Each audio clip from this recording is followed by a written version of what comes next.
साल 1984 का जून का महीना, जब अमृतसर के गोल्डन टेम्पल में सेना की एंट्री होती है। जून 1984 को जो इंसिडेंट हुआ था, उसका जिक्र आज भी सिखों की आंखों में आंसू ला देते हैं, क्योंकि उस समय सिखों के पवित्र धार्मिक स्थल अमृतसर के गोल्डन टेम्पल में सैन्य कार्रवाई की गई थी।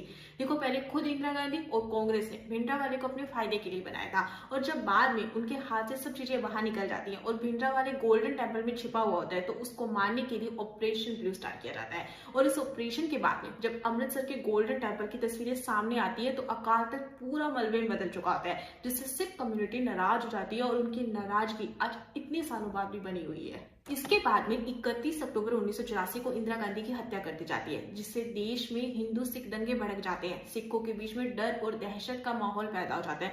सिखों को मारा काटा जा रहा होता है। सरकारी अनुमानों के अनुसार दिल्ली और अन्य जगहों पर 3000 से भी अधिक सिखों को मार दिया जाता है, और इसमें ना कांग्रेस के बड़े बड़े नेताओं का नाम भी शामिल होता है, जैसे कि सज्जन कुमार, जगदीश टाइटलर। और उस समय कांग्रेस ने इस सिचुएशन को बिल्कुल सही तरीके से नहीं संभाला था। खुद राजीव गांधी का यह बयान था कि जब कोई बड़ा पेड़ गिरता है तो जमीन तो हिलती ही है। ये सब बातें मैंने आपको भी इसलिए बताई है क्योंकि अमेरिका में ब्राउन यूनिवर्सिटी में एक सिख व्यक्ति ने राहुल गांधी से सवाल किया कि आप कहते हैं कि क्या भारत में सिखों को पगड़ी बांधने की परमिशन दी जाएगी, क्या सिखों को कड़ा पहनने की परमिशन दी जाएगी, या फिर उन्हें गुरुद्वारा जाने की परमिशन दी जाएगी।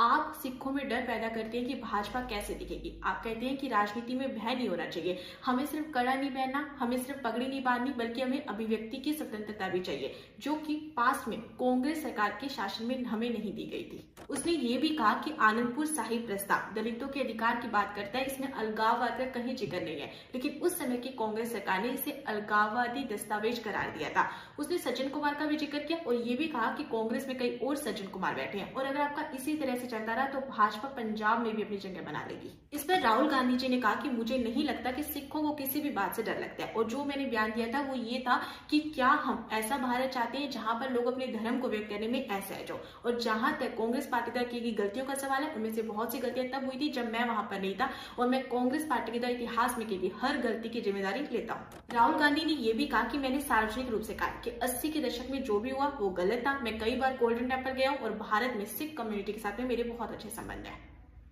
For example, the Anandpur Sahib resolution, which you're probably familiar with, talks about these Dalit rights, right? Rights of water. It talks about better working conditions, anti-monopoly. It mentions nothing of separatism, but it's labeled as a separatist document. The statement I made was that, look, do we want an India where people are uncomfortable to express their religion?